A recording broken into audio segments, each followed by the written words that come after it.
দেখো এখানে অঙ্কটা আছে, আমরা কষে দেখি 1.3 এর 13 দাগের অঙ্কটা আমরা এখন সলভ করব। অঙ্কটা আছে একটি গুণ করতে 2 টাকা, একটি যোগ করতে 1 টাকা লাগলে নিচের সংখ্যামালাগুলির মান নির্ণয় করতে কত টাকা লাগবে? কি নিয়ম ব্যবহার করে সবচেয়ে কম টাকায় আমরা সংখ্যামালাটির মান বার করতে পারবো? এটাই হচ্ছে আমাদের অঙ্ক। তাহলে আমরা প্রথম অঙ্কটা লক্ষ্য করি। অঙ্কটা আছে 3x² + 2x + 1 যখন x = 5।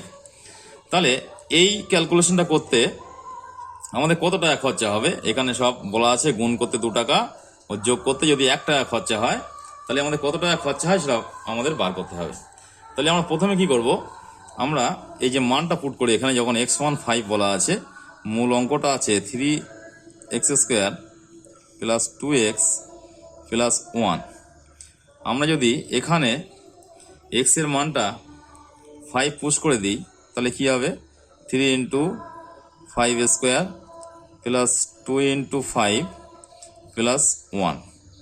তাহলে অ্যাকচুয়াল আর টু বিশ্লেষণ করলে কি দাঁড়াচ্ছে?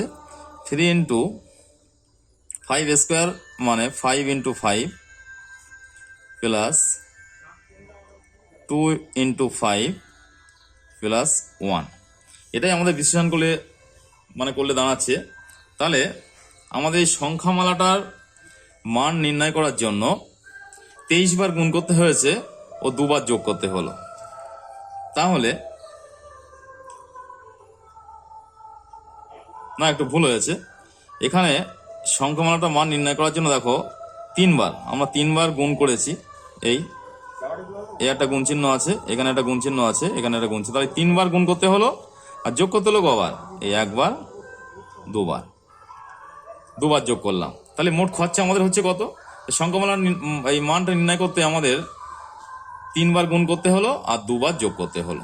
তাহলে মোট খরচা কত? মোট খরচ ইকুয়ালস টু, এখানে দেখো বলা আছে গুণ করতে 2 টাকা, তাই 3 বার গুণ করেছি 3 × 2 প্লাস, আর যোগ করতে 1 টাকা, যোগ করেছি কবার? 1 বার 2 বার, তাই 2 × 1 ইকুয়ালস টু 3 × 2 = 6 আর 2 × 1 = 2, 6 আর 2 8 টাকা। তাহলে আমাদের মোট, এটা ক্যালকুলেশন করে আমাদের মোট খরচা হচ্ছে কত? 8 টাকা। এছাড়া অন্য পদ্ধতিতেও আমরা যদি বিচ্ছেদ নিয়ম পদ্ধতি বা অন্য কোনো দ্বিতীয় পদ্ধতি ব্যবহার করেও আমরা কিন্তু অঙ্কটা বার করতে পারি।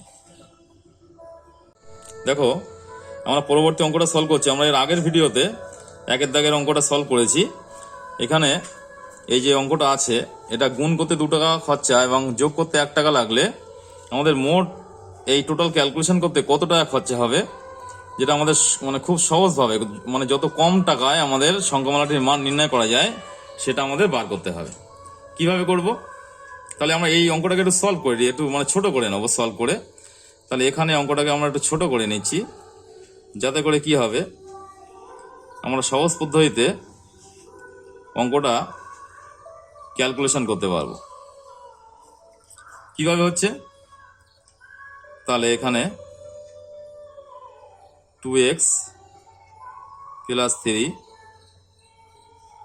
x² + 1, এটাকে আমরা একটু ক্যালকুলেশন করে নিলাম, শর্ট করে নিলাম। তাহলে এই যে দুটো রাশি পেলাম, এবারে এখানে তাহলে আমরা লক্ষ্য করব, যদি আমরা x এর মানটা পুশ করি, তাহলে কবার আমাদের এখানে যোগ করতে হচ্ছে এবং কবার গুণ করতে হচ্ছে লক্ষ্য করো।